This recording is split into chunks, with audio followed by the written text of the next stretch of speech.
नमस्कार मित्रांनो, दृष्टी अकॅडमी या यूट्यूब चॅनलवर आपले स्वागत आहे। जर तुम्ही हा व्हिडिओ पहिल्यांदा पाहत असेल तर चॅनलला लाईक करा, सबस्क्राईब करा आणि शेअर करा, जेणेकरून हा व्हिडिओ सर्व विद्यार्थी मित्रांपर्यंत पोहोचला पाहिजे। तर आज आपण मूलभूत हक्क या भागावर चर्चा करणार आहोत। तर भारतीय राज्यघटनेमध्ये मूलभूत हक्क हे कलम 12 ते कलम 35 पर्यंत दिलेला आहे आणि आपल्याला प्रश्न विचारले जाऊ शकते, मूलभूत हक्क याची तरतूद भारतीय राज्यघटनेमध्ये कोणत्या भागात केलेली आहे। असं जर विचारलं असेल तर भारतीय राज्यघटनेत मूलभूत हक्काची तरतूद भाग 3 मध्ये केलेली आहे। कोणत्या भागात आहे? भाग 3 मध्ये आणि कलम 12 ते कलम 35 पर्यंत मूलभूत हक्कांची तरतूद केलेली आहे। तर मूलभूत हक्क का बरं दिले जाते? लोकांना जर स्वाभिमानाने जीवन जगायचं असेल तर त्यासाठी कोणताही लोकशाही देश त्या व्यक्तीला मूलभूत हक्कांची तरतूद करून देत असते। लोकशाही देशात मूलभूत अधिकारांचे जर हनन झाले असेल तर ते न्यायालयाद्वारे प्राप्त करून दिले जातात। ठीक आहे। मूलभूत हक्क हे भारतीय राज्यघटनेत भाग 3 मध्ये असल्यामुळे भारतीय राज्यघटनेतील भाग 3ला भारताचा मॅग्ना कार्टा असं म्हटलं जाते। मूलभूत हक्कांचे जर हनन झालेले असेल तर त्याबद्दल न्यायालयामार्फत ते प्राप्त करून दिले जातात, त्यामुळे मूलभूत हक्क हे न्यायप्रविष्ट आहेत। प्रश्न आपल्याला असाही विचारले जाऊ शकते की मूलभूत हक्क हे कोणत्या देशातील राज्यघटनेवरून घेण्यात आलेले आहेत? तर मूलभूत हक्कांची तरतूद ही अमेरिकेच्या राज्यघटनेवरून घेण्यात आली आहे। मूलभूत हक्कांचे काही वैशिष्ट्ये आहेत त्याबद्दल आपल्याला प्रश्न विचारले जाऊ शकते। तर मूलभूत हक्क हे घटनेचा अविभाज्य अंग आहे। कोणत्याही लोकशाही देशात जर घटना तयार करायची असेल तर त्या देशात मूलभूत हक्क असणे आवश्यक आहे। मूलभूत हक्क म्हणजे नैसर्गिक हक्क नाहीत। ठीक आहे। आणि मूलभूत हक्क म्हणजेच असेच हक्क जे भारतीय राज्यघटनेत दिलेले आहेत। जे हक्क भारतीय राज्यघटनेत दिलेले नाहीत त्यांना मूलभूत हक्क म्हटल्या जात नाही। म्हणजे मूलभूत हक्क म्हणजे काय होते? त्याची तरतूद घटना समितीने म्हणजे घटनाकर्त्यांनी जेव्हा भारतीय राज्यघटना तयार केली त्यावेळी मूलभूत अधिकारांची जी तरतूद भारतीय राज्यघटनेत केली होती, ठीक आहे, किंवा त्यामध्ये ज्यावेळी घटना दुरुस्ती करण्यात येईल तर त्या घटना दुरुस्ती केलेल्या तरतुदींनुसार जे काही मूलभूत अधिकार किंवा मूलभूत हक्क असेल तर तेच फक्त मूलभूत हक्क असू शकतात, इतर वेगळे मूलभूत हक्क राहणार नाही। काही मूलभूत हक्क हे फक्त भारतीय नागरिकांनाच दिले जातात आणि काही मूलभूत हक्क हे परकीय देशातील व्यक्तींनासुद्धा दिले जातात। तर कलम 14 मध्ये समानतेचा जो अधिकार आहे तो भारतीय नागरिकांनासुद्धा आहे आणि परकीय नागरिकांनासुद्धा आहे। फक्त ते व्यक्ती शत्रू परकीय देशातील नसले पाहिजे। कलम 19 मधील जे तरतूद आहे, कलम 19 मध्ये काय सांगितलं आहे? 6 प्रकारचे स्वातंत्र्य सांगितले आहे कलम 19 मध्ये। आणि कलम 19 ते भारतीय नागरिकांनासुद्धा लागू आहे आणि परकीय व्यक्तींना परकीय नागरिकांनासुद्धा लागू आहे कलम 19। कलम 22 हे परकीय नागरिकांनासुद्धा लागू आहे। कलम 22 मध्ये काय सांगितलं आहे? अटक व स्थानबद्धतेपासून संरक्षण हे कलम 22 मध्ये सांगितलं आहे आणि कलम 22 हे भारतीय नागरिकांनासुद्धा लागू आहे आणि परकीय नागरिकांनासुद्धा लागू आहे। परंतु परकीय नागरिक जर शत्रू देशातील परकीय नागरिक असेल म्हणजे शत्रू परकीय असेल तर त्यांना कलम 22 लागू नाही, हे लक्षात ठेवा। कलम 25 ते कलम 28 पर्यंत ज्या तरतुदी आहेत त्या धर्मस्वातंत्र्याच्या तरतुदी आहेत आणि धर्मस्वातंत्र्याचा अधिकार हा भारतीय व्यक्तींनासुद्धा लागू आहे आणि तो परकीय देशातील व्यक्तींनासुद्धा लागू आहे कलम 25 ते 28 पर्यंत।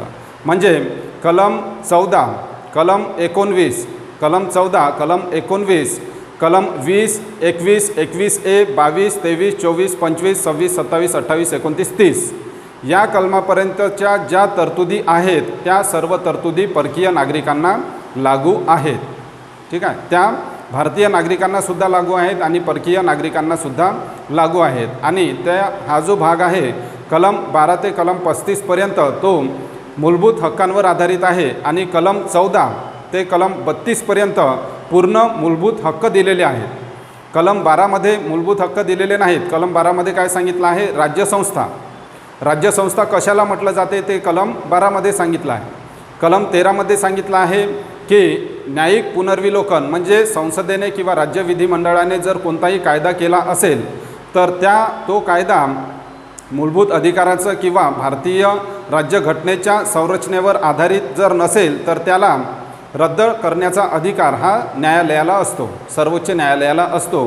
ते कलम 13मध्ये सांगितलं आहे. आणि कायदा या शब्दाची तरतूद कलम 13मध्ये सांगितली आहे.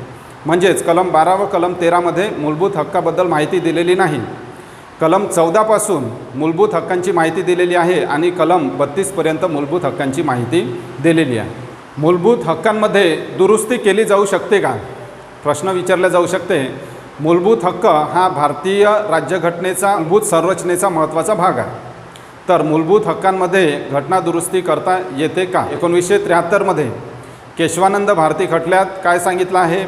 संसद कोणताही कायदा कोणतीही घटना दुरुस्ती करू शकते, पण संसदेने केलेला कायदा किंवा घटना दुरुस्ती ही जर भारतीय राज्यघटनेच्या संरचनेचा म्हणजे भारतीय जे राज्यघटनेचा जो ढाचा आहे त्या ढाच्याच्या जर बाहेर असेल, त्या संरचनेच्या बाहेर असेल तर ती घटना दुरुस्ती अवैध मानली जाईल.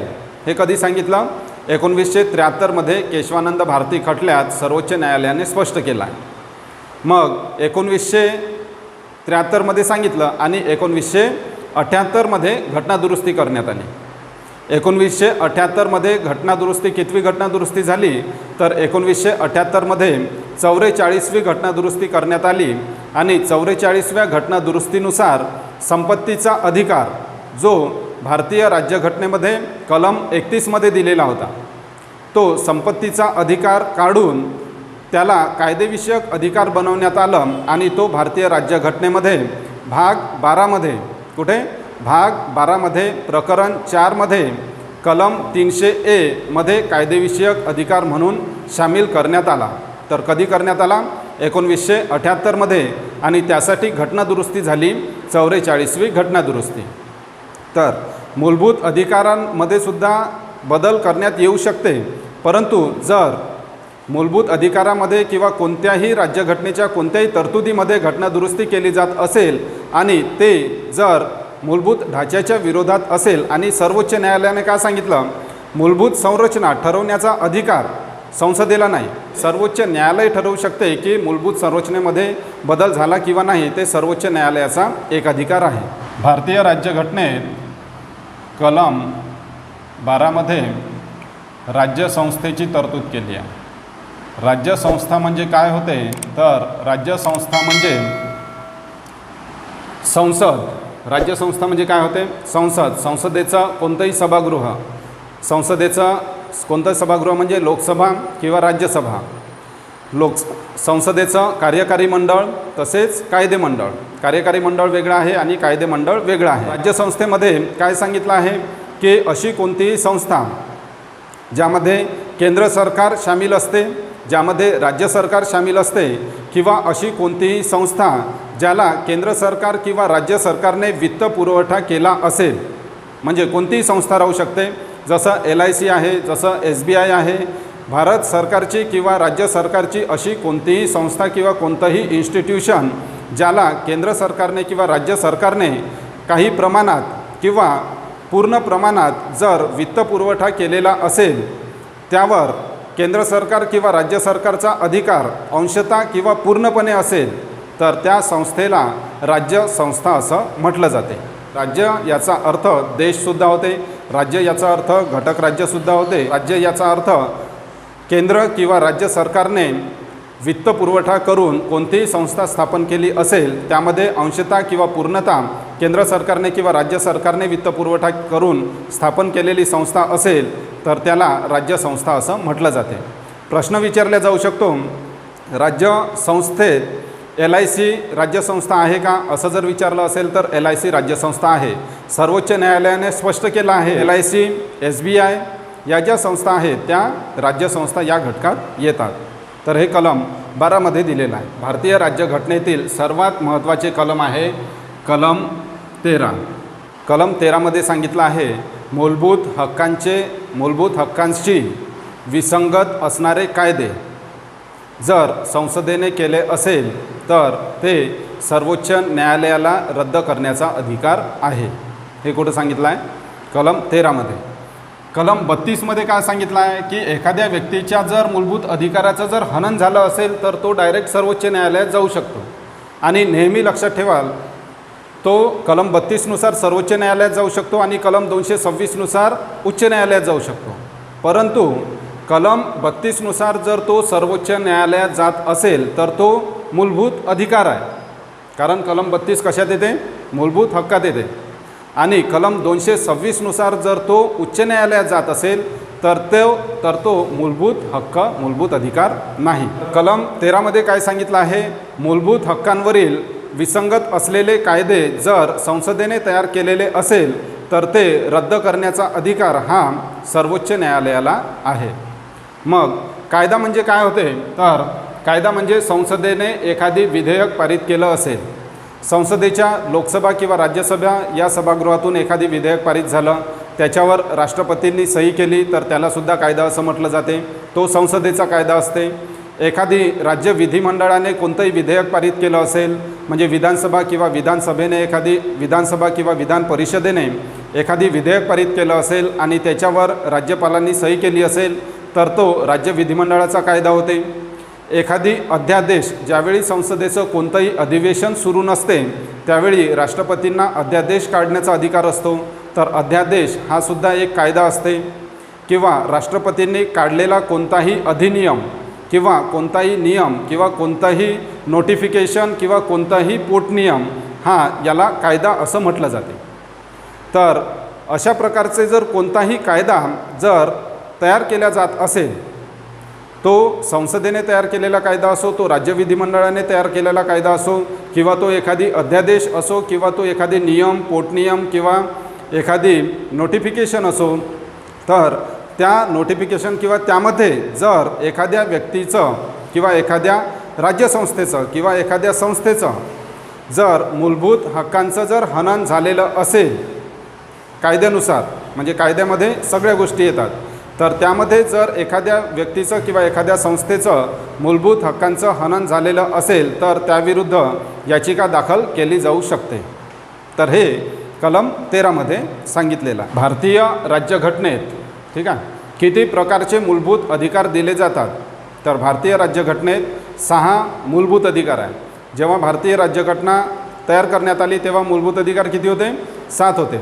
कलम 14 ते 18पर्यंत समानतेचा हक्क आहे. कलम 19 ते कलम 22मध्ये स्वातंत्र्याचा हक्क आहे. स्वातंत्र्याचा हक्क आहे.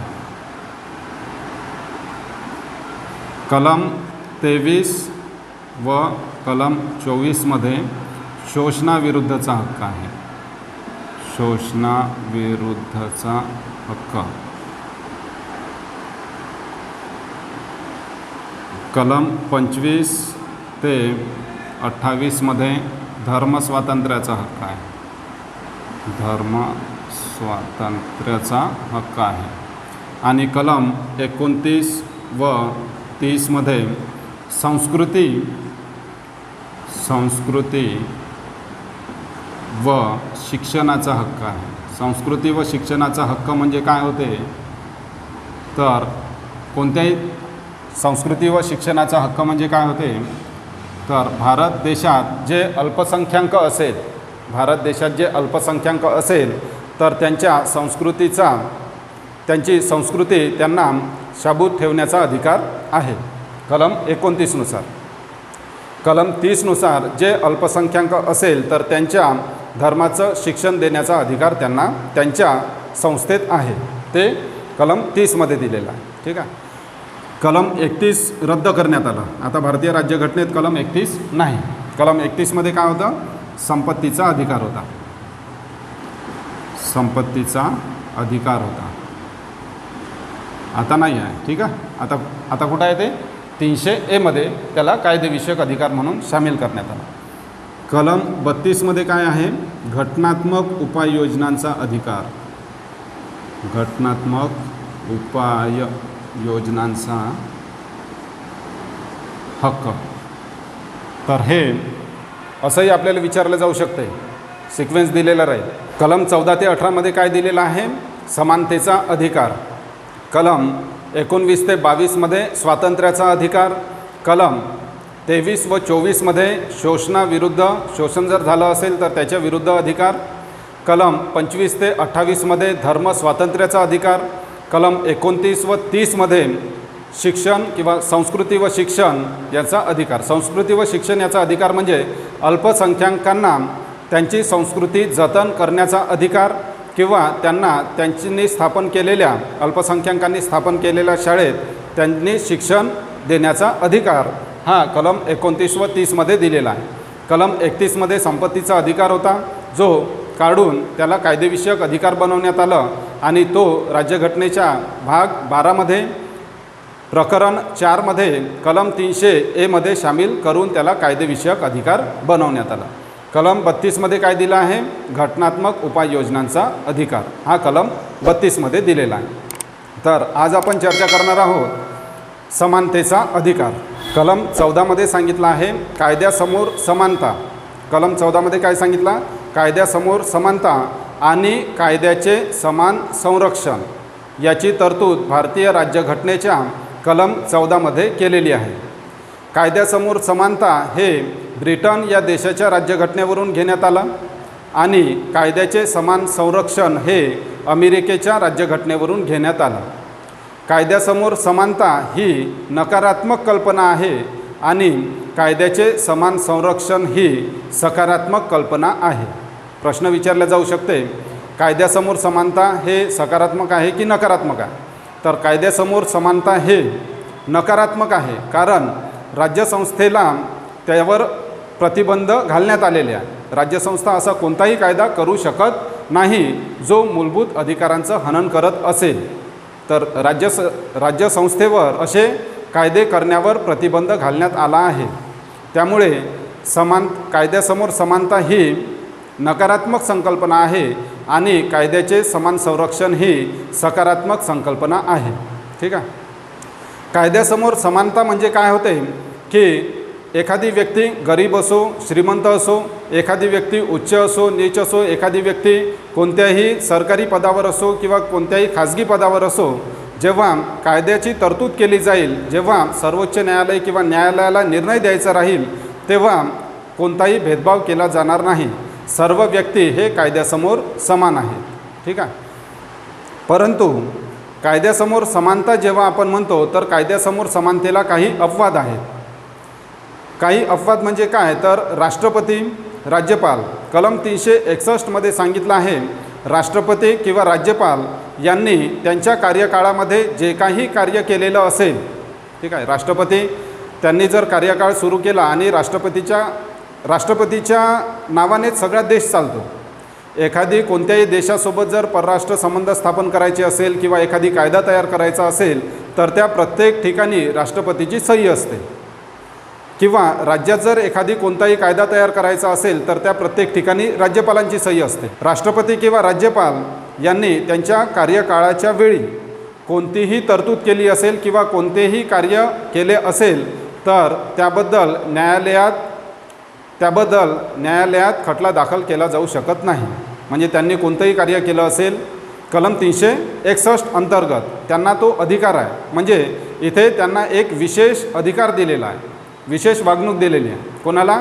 राष्ट्रपती व राज्यपाल यांना. तर ते अपवाद आहे समानतेच्या अधिकाराच्या विरुद्ध. म्हणजे जर राष्ट्रपती पदावर आहे किंवा राज्यपाल पदावर आहे तर जेव्हा पदावर असताना त्यांच्यावर कोणताही फौजदारी खटला दाखल केला जाऊ शकत नाही.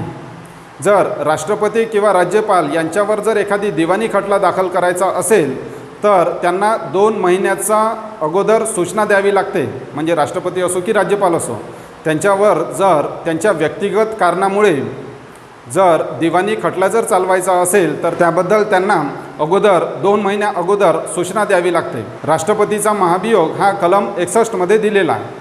महाभियोग हा फक्त राष्ट्रपतींवर होत असतो. प्रश्न असा विचारला जाऊ शकते, महाभियोग हा न्यायाधीशांवर होऊ शकते का? तर महाभियोग फक्त राष्ट्रपतींवर होऊ शकतो. सर्वोच्च न्यायालयाचा न्यायाधीश असो किंवा इतर न्यायाधीश असो त्यांच्यावर महाभियोग होत नाही. महाभियोगासारखी प्रक्रिया होते परंतु महाभियोग हा शब्द तिथे वापरला जात नाही.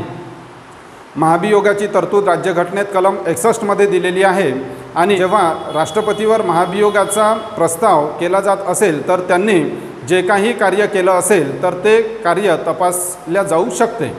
ठीक आहे, परंतु त्यांच्यावर डायरेक्ट कोणताही खटला चालवला जाऊ शकत नाही, तर तो त्यांना विशेषाधिकार आहे. आलं लक्षात आहे. तर हे जे आहे ते समानतेच्या अधिकाराच्या विरुद्ध हे अपवाद आहेत. समानतेचा जो अधिकार आहे, कायद्यासमोर समानता, याला हे अपवाद आहे. कलम 361A मध्ये सांगितलं आहे की संसदेमध्ये जर अधिवेशनाच्या वेळी किंवा इतर वेळी कोणतंही भाषण जर होत असेल संसदेमध्ये किंवा राज्य विधिमंडळामध्ये, तर ते कोणत्याही पत्रकाराला ते भाषण किंवा त्या संसदेमध्ये ज्या काही घटना घडत आहे त्या जशाच्या तशा वृत्तपत्रामध्ये किंवा टी व्हीमध्ये दाखवण्याचा अधिकार आहे.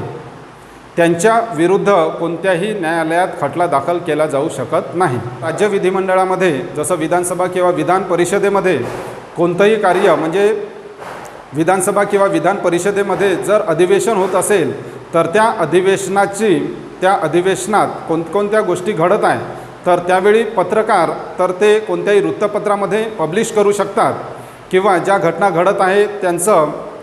घडत आहे त्याची रेकॉर्डिंग करून ते व्हिडिओसुद्धा पब्लिश करू शकतात. आपल्या न्यूज चॅनलवर ते व्हिडिओ पब्लिश करू शकतात.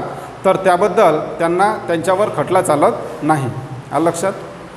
सोबतच संसदेचे कोणतेही सदस्य, म्हणजे राज्यसभेचा खासदार किंवा लोकसभेचा खासदार, संसदेचे कोणतेही सदस्य यांनी संसदेत कशा प्रकारे वागणूक केली, संसदेचे कोणतेही सदस्य यांनी संसदेच्या आवारामध्ये, संसदेच्या परिसरात कोणती वागणूक केली तर याबद्दल सुद्धा न्यायालयात कोणताही खटला चालत नाही.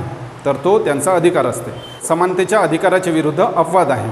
आणि कलम 105 मध्ये हा जो अधिकार दिला आहे संसदेला, कलम 105 अंतर्गत दिलेला आहे आणि राज्य विधिमंडळाला हा जो अधिकार दिला आहे तो कलम 194 अंतर्गत राज्य विधिमंडळाला हा अधिकार दिलेला आहे. तर हे लक्षात ठेवा. समानतेचा अधिकार कलम 15 मध्ये दिलेला आहे. राज्य कोणत्याही व्यक्तीसोबत धर्म, वंश, जात, लिंग आणि जन्मस्थान या आधारावर भेदभाव करणार नाही. म्हणजे कोणकोणत्या 5 तरतुदी आहे? धर्म, वंश, जात, लिंग आणि जन्मस्थान या आधारावर भेदभाव करणार नाही ही तरतूद भारतीय राज्यघटनेत कलम 15 मध्ये दिलेली आहे. आणि याच्या व्यतिरिक्त जर कोणता आधार असेल, म्हणजे 5 आधाराच्या व्यतिरिक्त जर कोणता आधार असेल तर त्यावेळी भेदभाव केला जाऊ शकतो. ठीक आहे. एखादी जर समजा निवासस्थान असेल, एखाद्या व्यक्तीचं निवासस्थान, म्हणजे एखादी व्यक्ती परकीय असेल तर त्याच्यासोबत भेदभाव केला जाऊ शकते. कारण कलम 15 हे परकीय व्यक्तींना लागू होत नाही. कलम 15 हे फक्त भारतीय नागरिकांना लागू होते. आलं लक्षात. कलम 15(4) मध्ये काय सांगितलं आहे? कलम 15(4) मध्ये कलम 15(3) मध्ये आरक्षणाची तरतूद दिलेली आहे. कलम 15(3) मध्ये आरक्षणाची तरतूद दिलेली आहे आणि कलम 15(3) नुसार राज्य एखादी महिला असेल किंवा एखादी बालक असेल तर यांच्यासाठी कलम 15(3) मध्ये दिलेला आहे. कोणतीही महिला असेल किंवा कोणतेही बालक असेल तर यांच्यासाठी विशेष तरतुदी राज्य करेल, हे कलम 15(3) मध्ये सांगितलं आहे. म्हणजे महिलांसाठी आरक्षणाची सुविधा राज्य करू शकते किंवा बालकांसाठी काही विशेष अधिकार दिले जाऊ शकतात. म्हणजे त्यांना शिक्षणाचा अधिकार आहे, त्यांच्यासाठी वेगवेगळ्या उपाययोजना राज्य करू शकते. तर याची तरतूद कलम 15(3) मध्ये दिलेला आहे.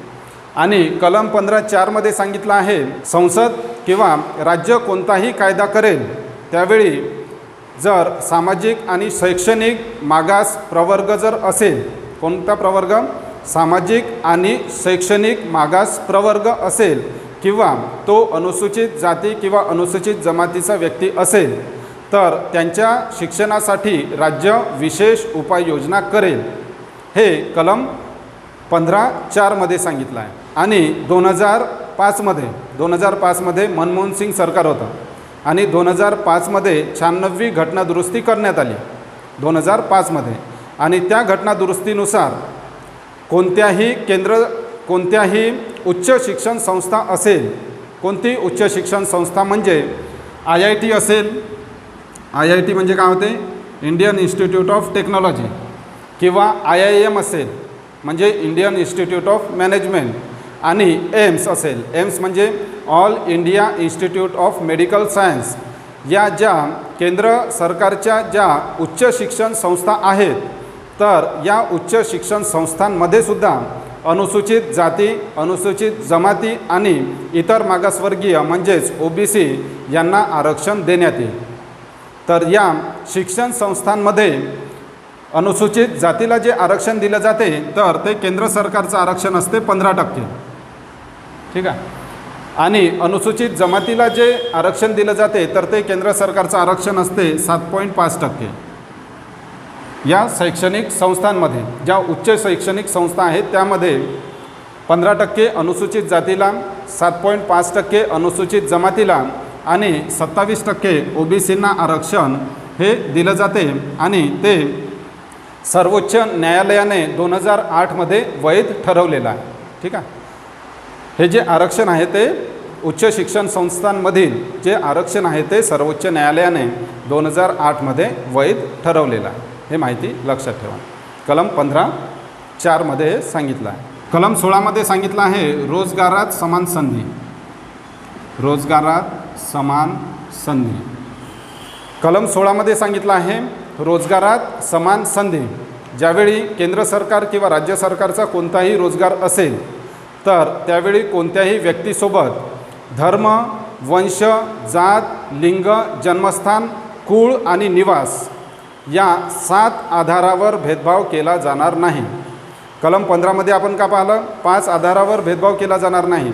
धर्म, वंश, जात, लिंग, जन्मस्थान या आधारावर भेदभाव केला जाणार नाही, हे कलम 15 होतं. आणि कलम 16 सांगितलं आहे धर्म, वंश, जात, लिंग, जन्मस्थान आणि कुळ व त्यांचा निवास या आधारावर रोजगारात समान संधी दिली जाईल. म्हणजे या आधारावर भेदभाव केला जाणार नाही, सर्वांना समान संधी दिली जाईल. ठीक आहे. आणि कलम 16(4) सांगितलं आहे रोजगारामधील आरक्षण. ज्यावेळी राज्य रोजगाराची तरतूद करेल त्यावेळी अनुसूचित जाती, अनुसूचित जमाती आणि इतर मागास प्रवर्ग यांच्यासाठी राज्य विशेष तरतूद करेल, हे कलम 16(4) सांगितलं आहे. आलं लक्षात आहे. कलम 17 सांगितलं आहे अस्पृश्यता. कलम 17 अस्पृश्यता बंदी. अस्पृश्यता बंदीसाठी एक कायदा तयार करण्यात आला होता 1955. त्याचं नाव होतं नागरी संरक्षण कायदा. आणि 1976 त्या कायद्यात दुरुस्ती करण्यात आली. 1989 ॲट्रॉसिटीज ॲक्टसुद्धा तयार करण्यात आला आणि त्या कायद्यानुसार सुद्धा अस्पृश्यता बंदी काय असली पाहिजे राज्यघटनेत सविस्तरपणे सांगितलेलं नाही. अस्पृश्यता म्हणजे काय तर याची तरतूद राज्यघटनेत दिलेली नाही आहे. परंतु सर्वोच्च न्यायालयाने स्पष्ट केलं आहे की ज्या लोकांवर इतिहासात म्हणजे ज्या लोकांवर काही वर्षांअगोदरपासून जर काही सामाजिक किंवा इतर कारणांमुळे जर निर्बंध लादले जात असेल, कोणतेही निर्बंध लादले जात असेल तर त्यांना अस्पृश्य असं म्हटलं जाऊ शकतं. आणि अस्पृश्यता निर्मूलन म्हणजे एखादी व्यक्ती जसं कलम 15 काय सांगितलं आहे धर्म, वंश, जात, लिंग, जन्मस्थान या आधारावर भेदभाव केला जाणार नाही. याचा अर्थ तो व्यक्ती कोणत्याही सार्वजनिक ठिकाणी जाऊ शकतो. एखादी सार्वजनिक हॉटेल असेल किंवा एखादी खाजगी हॉटेल असेल तर त्यामध्ये कोणताही व्यक्ती जाऊ शकतो. एखादी सार्वजनिक स्विमिंग पूल असेल किंवा एखादी सार्वजनिक चित्रपटगृह असेल किंवा एखादी सार्वजनिक रोड असेल किंवा एखादी सार्वजनिक कार्यक्रम असेल तर यामध्ये कोणताही व्यक्ती सहभाग घेऊ शकतो. तर ते कलम 15 सुद्धा सांगितलं आहे आणि ते कलम 17 सुद्धा सांगितलं आहे. हे माहिती लक्षात ठेवा. आणि त्याबद्दल ज्या तरतुदी आहेत ते नागरी संरक्षण कायदा हा 1955 करण्यात आला होता आणि त्याला अधिक कडक करण्यासाठी 1976 सुद्धा कायदा करण्यात आला आणि 1989 ॲट्रॉसिटीज ॲक्टसुद्धा करण्यात आला. ज्या अनुसूचित जाती आहे, अनुसूचित जमाती आहे, महिला आहे या लोकांसाठी वेगवेगळे आयोगसुद्धा स्थापन करण्यात येतात यांच्या संरक्षणासाठी. तर ती तरतूद राज्य करेल. वेगवेगळे आयोग म्हणजे काय तर अनुसूचित जाती आयोग वेगळा असते, अनुसूचित जमाती आयोग असते आणि महिला आयोगसुद्धा असते. महिलांचे जर प्रश्न मांडायचे असेल तर ते महिला आयोगामध्ये मांडले जातात. प्रश्न असाही विचारला जाऊ शकते की महिला आयोगाचे सध्या अध्यक्ष कोण आहेत, तर ते आहेत रेखा शर्मा. ही माहिती लक्षात ठेवा. कलम 18मध्ये सांगितलं आहे किताब नष्ट करणे. कलम 18मध्ये काय सांगितलं आहे की किताब नष्ट करणे. किताब जर एखाद्या व्यक्तीला कोणताही किताब जर दिला जात असेल, किताब म्हणजे काय तर भारताला स्वातंत्र्य मिळण्याच्या अगोदर जे किताब दिले जात होते, जसं राय बहादूर, राव बहादूर, राजा, महाराजा, हे जे किताब होते तर त्या किताबामुळे त्या व्यक्तीला एक विशेष दर्जा प्राप्त होत होता. आणि इथे सर्व व्यक्तींना समान आहेत. इथे जेव्हापासून राज्यघटना लागू झाली तेव्हापासून सर्व व्यक्ती समान आहेत. त्यामुळे किताब नष्ट करण्यात आले. कोणत्याही व्यक्तीला राय बहादूर, राव बहादूर किंवा राजा, महाराजा असे किताब दिले जात नाही.